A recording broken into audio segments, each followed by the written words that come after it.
This video was made possible by CuriosityStream. When you sign up at the link in the description, you'll also get access to Nebula, the streaming video platform that HAI is a part of. Hello and welcome to Pyongyang Restaurant. Table for two? No problem, right this way.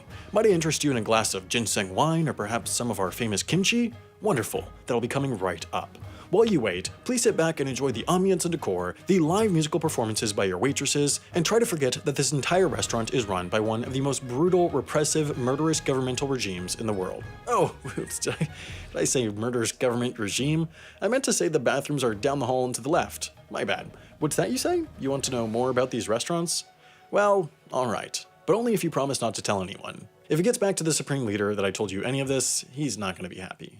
This Pyongyang restaurant is one of over 130 Pyongyang restaurants all across Asia in countries like China, Thailand, Vietnam, and more. Now, as much as fish-flavored ice cream and medium-rare chicken seems like a crime against humanity, the food at Pyongyang restaurant actually does represent a threat for humanity's future, as this restaurant is owned by the country whose nuclear arsenal is one of the world's greatest geopolitical threats. But the kimchi is really good, so it all pretty much evens out. UN sanctions make essentially all of the restaurants completely illegal under international law, but apparently it turns out that if you have really good dumplings, the UN sort of looks the other way.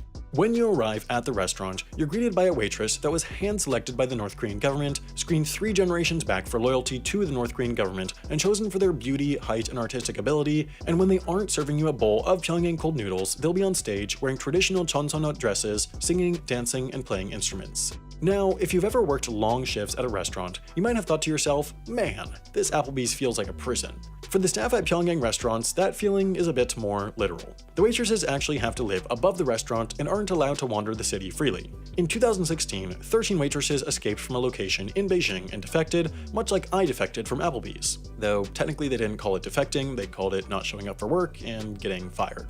The food is mainly upscale Korean cuisine, not much different than what you'd find at most South Korean restaurants, but it does have a few North Korea-specific dishes like Pyongyang cold noodles, Taedonggang beer, and the strange overwhelming sense of censorship and oppression. Oh, sorry, did I say censorship and oppression? I meant spicier kimchi. You should really try the kimchi. Why is a government that's known for its nuclear arsenal and brutal re-education camps building upscale dining rooms that serve tofu soup? In part, the restaurants exist for cultural diplomacy. By exposing foreigners to a version of North Korean cuisine, a version with tasty food, upscale decor, and friendly women who sing and dance, the restaurants aim to convince people that North Korea is a nice, prosperous, normal place. After all, a country's restaurant can say a lot about that place. The Canadian chain Tim Hortons has donuts to show that Canadians are sweet, the South African chain Nando's has peri-peri sauce to show that South Africans are spicy, and the American chain KFC has a sandwich with fried chicken instead of bread to show that Americans are complete maniacs. The other reason for the restaurants is the same as the reason behind Ocean's 11, Ocean's 12, and Ocean 13. Cold, hard cash. See, the North Korean government is in desperate need of foreign currency, in particular Chinese yuan and American dollars. Technically they do have their own currency, the yuan, but it's highly unstable and poorly managed, kind of like my YouTube career. The yuan is essentially useless, like Monopoly money or YouTube comments criticizing my pronunciation. Nearly everyone in North Korea uses foreign currency, like dollars or won, and that includes the government. The problem is, the government has a lot of trouble getting that currency. After all, how does one country get money from another country? The answer is, usually, through trade. If the US buys something, let's say tea, from the UK, now the US has more tea and the UK has more US dollars.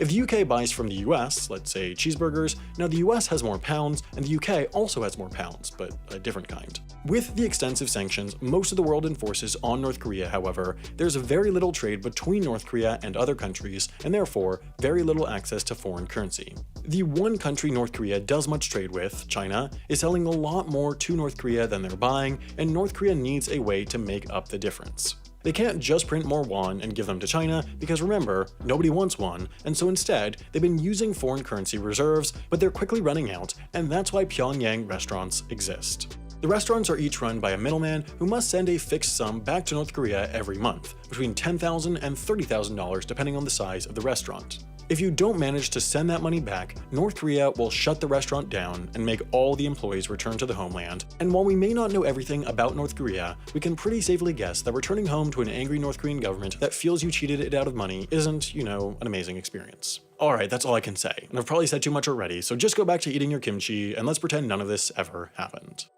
What I definitely haven't said enough about, though, is CuriosityStream. A picture is worth 1,000 words, and CuriosityStream has over 2,400 motion pictures about science, technology, history, and more, so math tells me that I have a lot more words left to fully describe it. The crazy part is, though, that those mad lads took their annual subscription, which was already an amazing deal, and made it even better as it now includes a subscription to Nebula. Nebula is the streaming site that I and a bunch of other creators started as a place to try new things on a platform purpose-built for educational content. All new HAI and Wendover videos go up there ad-free, and there's also a bunch of original, exclusive content from different creators. To get all that, all you need to do is sign up for the annual plan, just $19.99 a year, at curiositystream.com/HAI, and then you'll get an email with a link to get your free Nebula subscription.